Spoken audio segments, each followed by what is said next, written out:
Man, this paint has been abused. I'm just using the perfect finish to bring a shine.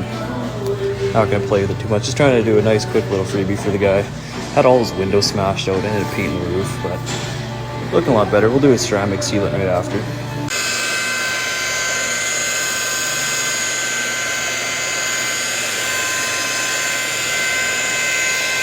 I'm only spending about a minute kind of doing a crosshatch, go that way, go this way, but just to bring a shine.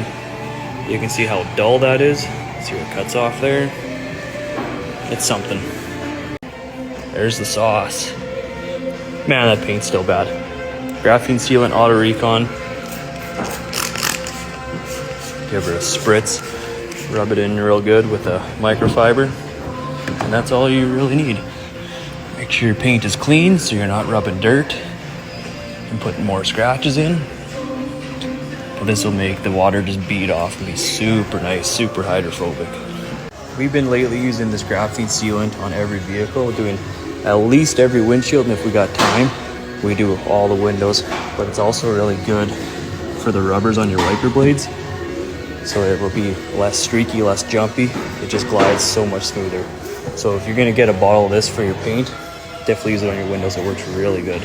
And another beautiful thing about this, I know I'm pumping its tires, but it's really, really good stuff, is when you put it on your panel, you apply it right now. It's good for 3 to 6 months, I believe.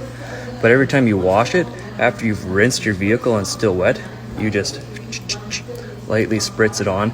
And it's used as a drying aid, and it'll help rejuvenate that coating that you already put on at the beginning, so your sealant lasts even longer.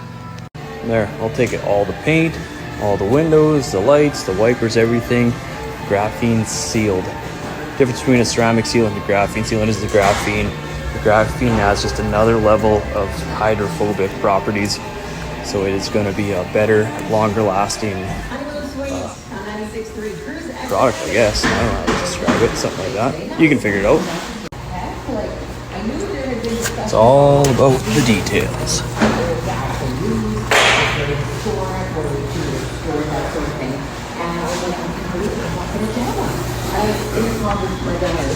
She's like, Mom, what's wrong? I was so upset. And then I realized this morning that there you go, blend in, send it. There's the other bumper. Tuned up a bunch of rock chips, just quick and dirty. Sanded it smooth and primed it. It's not 100% perfect, but for a freebie when there's just a little rub down there, and getting all of this corner fixed and getting that snapped in right, looks 100,000 times better. Doing something that might not be the best play, because black primer with this epoxy stuff, it doesn't sound very good. But I'm going to finish it really finely in 800 grit tomorrow, and then I don't have to put any sealer down, and I can just put my base coat on. A light tack coat, probably just put an orientation coat and I'm done here, and send it. Now, that's what I'm going to try, but I figured out the spots are small, won't be that bad to sand, but I'm kind of regretting that. Should have went with gray. Gray sounds a lot better. I'm kind of having a tough time with these cups, just little minor things. I mean, they work good. The SATAs work great. I was also told the little cups, you'll have a lot more troubles with the smaller cups, but if you went to the bigger cups in these collads, there's just less issues. I don't know why that is, but I've heard that from a guy today, and yeah, I don't know. Still kind of on the fence. Is the cost effectiveness worth these just little issues like that?